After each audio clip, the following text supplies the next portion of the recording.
Hello students, welcome back in your EVS class. I hope you all are fine and healthy. So without wasting time, let's start. So in our last class, we learned about some nutrients like vitamins, minerals, water and roughage. And we also learned about the balanced diet too, right? So in today's class, we learned that how we prepare food, the preparation of food. And we also learn about that how we preserve food. हम अपने food को preserve करके कैसे रखते हैं ताकि वो ख़राब ना हो. So let's start. Have you wondered why food needs to be cooked? During cooking, the heat kills the germs, that is, little wicked monsters that make us sick, which are present on the raw food, like vegetables, fruits, meat, etc. Cooking also makes the food tasty and soft, thereby helping in proper digestion. India has such a vast culture. Hence, we have a variety of food and hence different cooking practices too. So, what are the common ways to cook? Steaming is used for idlis, dhokla. Frying is used for puris, vada, pakoras. Roasting is used to make tasty roasted corn or peanuts. Grilling is used to make kebabs and chicken. Boiling is used to make vegetables like potatoes. And baking is used to make cake. I am hungry now. When will this class be over? So, what are good cooking practices? Wash any raw fruits or vegetables before consuming them. So why does food get stale? Because if food is kept for a long time, those small little monsters called germs start to grow on it. And germs grow when food gets moisture, oxygen and heat. If any one of these is not there, the food will not get stale. And that brings to this point, how do we preserve the food for a long time?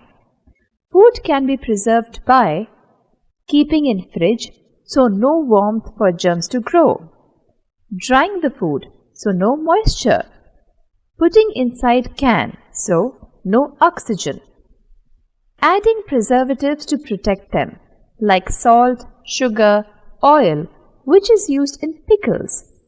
So now you all know why pickles can be used for a long time. That's why every night before sleeping, Ma keeps the leftover food in fridge so that it doesn't get stale and we eat later the day after too. So what we learned in this chapter is there are different kinds of nutrients that our body need and they come from different food. So as you learned that how we prepare the food, what are the good habits of preparing the food and how we preserve our food, right? So let's read about them. Preparation of food. We eat both cooked and uncooked food items. Fruits and some vegetables are eaten raw while cereals and pulses are eaten after cooking them. See, there are some fruits and vegetables which we can eat raw. Raw means कच्चा, हम उन्हें कच्चा भी खा सकते हैं. While जो serials होते हैं, सीरियल्स में जो हमारे अनाज होते हैं और जो हमारी दालें होती हैं उन्हें हमें पका के खाना होता है, राइट. उन्हें हम कच्चा नहीं खा सकते. We can boil, bake, fry, roast and steam our food items to make them soft, tasty and easy to digest. There are many types of cooking. हम बॉयल करके वो खाना पकाते हैं, बेक करके पकाते हैं, फ्राई भी करते हैं अपने फूड को, रोस्ट भी करते हैं, स्टीम भी करते हैं, right. There are many way of cooking which makes our food soft, tasty and easy to digest. Cooking also kills germs present in the food items. Cooking help करता है जो जर्म्स प्रेजेंट होते हैं food items में उनको किल करने में. But अगर हम ओवर कुकिंग कर लेते हैं तो जो फूड के न्यूट्रिएंट्स होते हैं वो ख़त्म हो जाते हैं. सो ओवर कुक नहीं करना चाहिए. Boiled and steam food items are healthier than the fried ones. जो बॉइल्ड और स्टीम फूड होता है वो ज़्यादा हेल्दियर होते हैं रेदर देन द फ्राइड जो हम फूड खाते हैं उससे। Over cooking of food item can spoil its nutrients. See, अगर हम ओवर कुक करते हैं फूड आइटम्स को तो वो न्यूट्रिएंट्स को स्पॉइल कर देते हैं, उन्हें ख़त्म कर देते हैं। सो कभी भी फूड को ओवर कुक नहीं करना चाहिए। Okay, so moving further, good habits of preparation of food. We must have some good habits for preparation of food. They are: first one is, we should cook our food at a neat and clean place, that is a place which is free from germs. हमें food को हमेशा neat and clean place पे cook करना चाहिए, germ free place पे, right. Second good habit of preparing food is, we should use clean utensils for cooking our food to keep the food away from germs. हमें हमेशा साफ बर्तनों का use करना चाहिए खाना बनाते time. We should always wash the fruits and vegetables with clean water before peeling and cutting them to keep their nutrients safe. हमेशा फ्रूट्स एंड वेजिटेबल्स जब भी लाते हैं हम बाहर से, उन्हें वॉश करके रखना चाहिए, वॉश करके ही उन्हें खाना चाहिए और पकाना चाहिए, right. Before peeling and cutting them, उनका छिलका उतारने से पहले. पीलिंग मीन्स उनका छिलका उतारने से पहले, एंड बिफोर कटिंग दैम. इसकी वजह से उनके न्यूट्रिएंट सेफ रहते हैं. We should cook pulses, grams, rice, vegetables etcetera in which they are soaked as it contains vitamins and minerals. Soaked means भिगो के रख देना. इसमें बोला गया है कि जैसे हम पल्सेस, हम दालों को, ग्राम को एंड राइस, वेजिटेबल्स, इनको सोक करके रखते हैं, तो हमें उसी सोक पानी में उन्हें कुक करना चाहिए. हमें अलग से पानी नहीं लेना चाहिए, जस्ट बिकॉज उस सोक पानी में, जो भिगा हुआ पानी है, उसके अंदर उसके विटामिन्स एंड मिनरल्स आ जाते हैं, ताकि वो हमारी बॉडी को मिल सके. इसलिए हमें उसी पानी में उन्हें कुक करना चाहिए. We should take required amount of water for boiling the food item. हमें हमेशा उतना ही पानी लेना चाहिए बॉइलिंग के लिए फूड आइटम के, जितना रिक्वायर होता है. We should cook food at a proper temperature for sufficient time so that all the germs are killed. हमें प्रॉपर टेम्परेचर में और सफिशिएंट टाइम के लिए फूड को कुक करना चाहिए, ताकि उसके सारे जर्म्स किल हो जाएं. Over cooking destroy the nutrients of the food, whereas under cook food is difficult to digest. Over cook नहीं करना चाहिए कभी भी फूड को, उससे क्योंकि न्यूट्रिएंट्स खत्म हो जाते हैं, और अंडर कुक भी नहीं कर सकते जस्ट बिकॉज उससे फिर हम डाइजेस्ट नहीं कर पाएंगे. सो प्रॉपर टेम्परेचर पे सफिशिएंट अमाउंट के लिए हमें कुक करना चाहिए फूड को. We should always cover the cook food to keep it safe from germs and flies. हमें हमेशा जो हमारा कुकड फूड है उसे ढक के रखना चाहिए, ताकि वो जर्म्स और फ्लाइज से बचे रहें, right. So these are some of the good habits of preparation of food. Cooking keeps the food safe for the short time only. After some time, the cooked food also gets spoiled by molds, bacteria and germs. हमें हमेशा अपने cook food को ढक के रखना चाहिए, just because उसमें mould ना लगे. माउल्ड जैसे आपने ब्रेड में देखा होगा, जो काफ़ी टाइम की ब्रेड हो जाती है, एक्सपायर हो जाती है, तो उस पर ग्रीन कुछ आ जाता है, वो फंगाई होती है. माउल्ड फंगाई को बोलते हैं. सो उस पर माउल्ड ना लगे एंड बैक्टीरिया और जर्म्स ना आए, right. We should not consume such unhygienic food as it is harmful for our health. हमें ऐसे फूड कंज्यूम भी नहीं करने चाहिए जिसमें बैक्टीरिया और जर्म्स बैठे हों और माउल्ड लग गया हो. स्टेल फूड जिसे कहते हैं, मीन्स बासी खाना और अनफ्रेश फूड, राइट. हमें उसे कंज्यूम नहीं करना चाहिए जस्ट बिकॉज वो हार्मफुल होते हैं हमारी हेल्थ के लिए. So we learn about it how we should preserve our food to keep it safe from germs and bacteria. हमें फूड को कैसे बचा के रखना चाहिए ताकि वो जर्म्स और बैक्टीरिया से सेफ रहें. So this is about preservation of food. Sometimes we waste food due to our own negligence. Negligence means ignorance. जो हमारी इग्नोरेंस होती है, हम ध्यान नहीं देते फूड के ऊपर, उसकी वजह से हमारा खाना वेस्ट हो जाता है कई बार. So sometimes we waste our food due to our own negligence. हमारी खुद की इग्नोरेंस की वजह से, लापरवाही की वजह से कई बार फूड वेस्ट हो जाता है. So we should preserve food and avoiding wasting it. The way of treating food to store it for the long time without getting spoiled is called preservation of food. Preservation of food क्या होता है? Food को ऐसे store करके रखना ताकि वो long time तक यूज़ किया जा सकते. जैसे कि आपने देखा होगा, अगर रात को खाना बना है, अगर वो खाना बच गया है, तो मम्मी क्या करती है, उसे फ्रिज में रख देती है ताकि वो सेफ़ रहे और प्रिजर्व रहे, क्योंकि फ्रिज में वो ठीक रहता है और उसे हम सुबह यूज़ कर सकते हैं, सुबह उसे खा सकते हैं। अगर उसे बाहर छोड़ दिया जाए तो उस पर जर्म्स और बैक्टीरिया लग जाते हैं जो खाने लायक नहीं बचता फिर वो food. So this is all about preservation of food, that how we preserve our food, how we conserve our food or save it from bacteria and germs. There are many ways to preserve food. Some of them are preservation के काफ़ी ways हैं। Refrigerator तो एक है ही कि हम उसे fridge में रख देते हैं, और भी कई काफ़ी वेज हैं जिससे हम फूड को बचा के रख सकते हैं। Like for example boiling is helpful in preserving liquid food items. Example, milk can be kept safe for the long period by boiling it. Boiling at high temperature kills germs.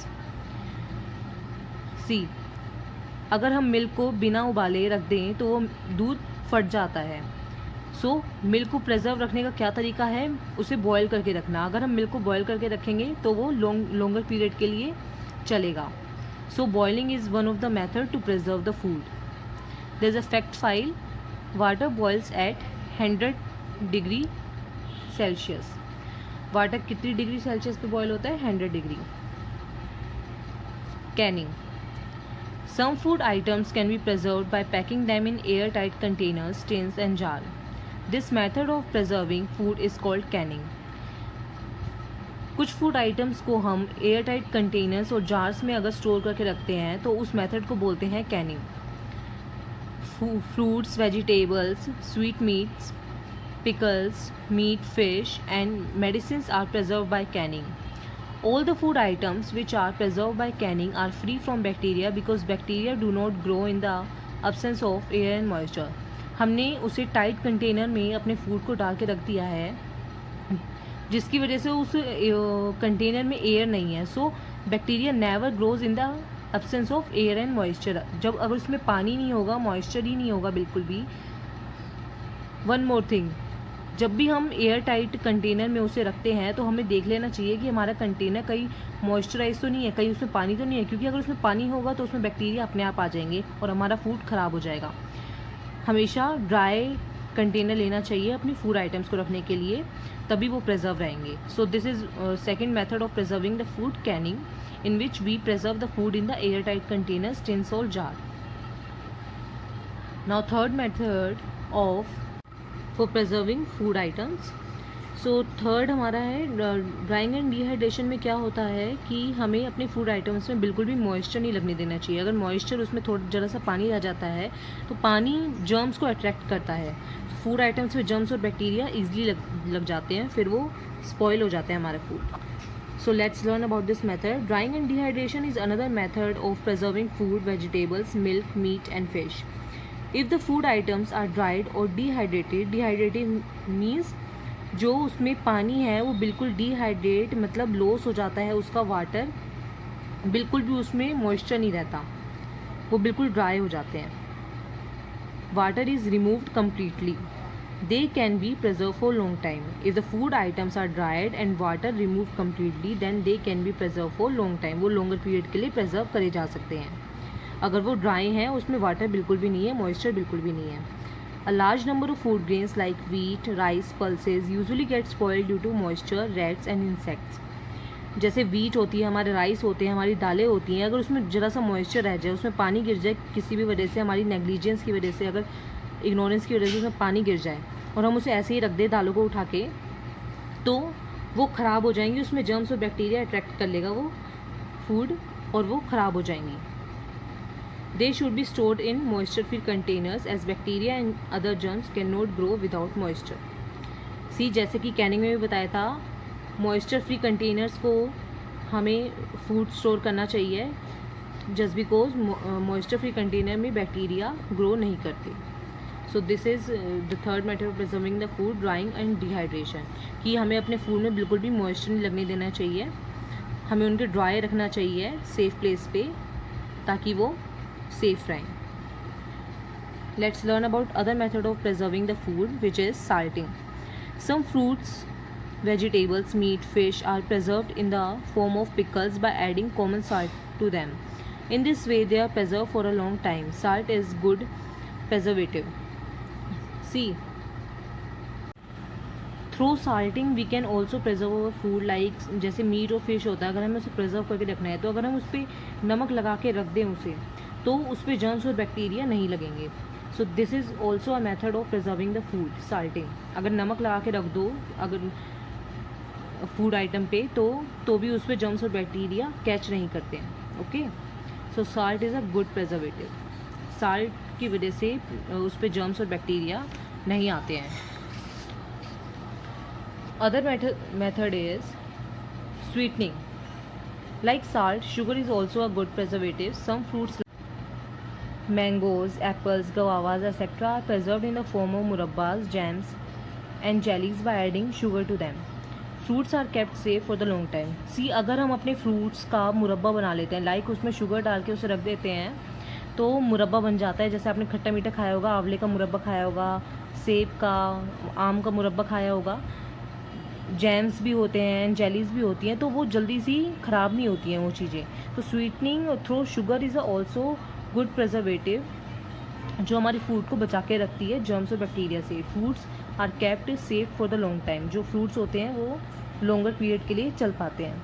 तो sweetening is also one of the method of preserving the food. So our last method of preserving the food is freezing and refrigeration. जो मैंने आपको पहले ही बताया था कि जैसे हमारी मदर फ्रिज में फूड रख देती है, अगर रात को खाना बच जाता है या सुबह बचता है तो फ्रिज में वो सेफ़ रहता है, उसमें बैक्टीरिया नहीं लगते हैं. Freezing and refrigeration are the methods of keeping food items at 0 degree Celsius temperature and at very low temperature respectively. क्योंकि फ्रीजर में टेम्परेचर लो रहता है, जिसकी वजह से फूड आइटम्स में मॉइस्चर नहीं आता और बैक्टीरिया नहीं लगते. Refrigerators are use to preserve the food items like fruits, vegetables, egg, bread, milk, cooked food items as germs do not grow at very low temperature. See, low temperature में कभी भी bacteria नहीं लगते, क्योंकि food पे moisture नहीं आएगा तो बैक्टीरिया भी नहीं लगेंगे. सो इसकी वजह से हमारा फूड सेफ रहता है. Thus we avoid wasting our food items by preserving them carefully, but it is better to use fresh food items in place of preserved one because they have more nutrition value. सी, इसमें बताया गया है कि हमें food को waste नहीं करना चाहिए, तो हम फूड को प्रिजर्व करके रख सकते हैं. So they are some of the methods of preserving the food, कि हम फूड को कैसे प्रिजर्व कर सकते हैं. बट ये भी कहा जाता है कि हमें हमेशा फ्रेश फूड ही कंज्यूम करना चाहिए. हमें हमेशा उतना ही फूड बनाना चाहिए जितना हमारा उस टाइम पे काम आ सके और हमें उसे प्रिजर्व करने की ज़रूरत ही ना पड़े. क्योंकि हम फ्रेश फूड खाते हैं तो हमें न्यूट्रिशन वैल्यू ज़्यादा मिलती है, हमें न्यूट्रिशन ज़्यादा मिलते हैं. So there is a fact file. Water freezes at 0 degree Celsius. Ice कौन सी डिग्री पे बनती है? 0 डिग्री पे. वाटर जो फ्रीज़ होता है, इट मीन्स जो आइस क्यूब बनते हैं, हमारी आइस बनती है फ्रिज के अंदर, वो 0 डिग्री पे बनती है. So these are some of the methods of preserving the food: boiling, canning, drying, salting, sweetening and freezing. See, this is all about your chapter, the food preparation and preservation. You all get to know about the preservation. You know about that how we prepare the food. हमें हमेशा wash करके अपनी vegetables बनानी चाहिए, wash करके उन्हें cut करना चाहिए, आपने पढ़ा. You also learn about the balanced diet. You also learn about some of the nutrients, vitamins, minerals, water, roughage, fats, carbohydrates, proteins, right? So this is your chapter, food preparation and preservation. Now what you have to do the exercise of this chapter by yourself. आपको ये खुद से करनी है. Multiple choice question and match the following. You have to do it by yourself. And true false, ये आपको खुद से करके लानी है और PDF फॉर्म में सेंड करनी है. Okay, and you also have to write down the difficult words also. So thank you and take care.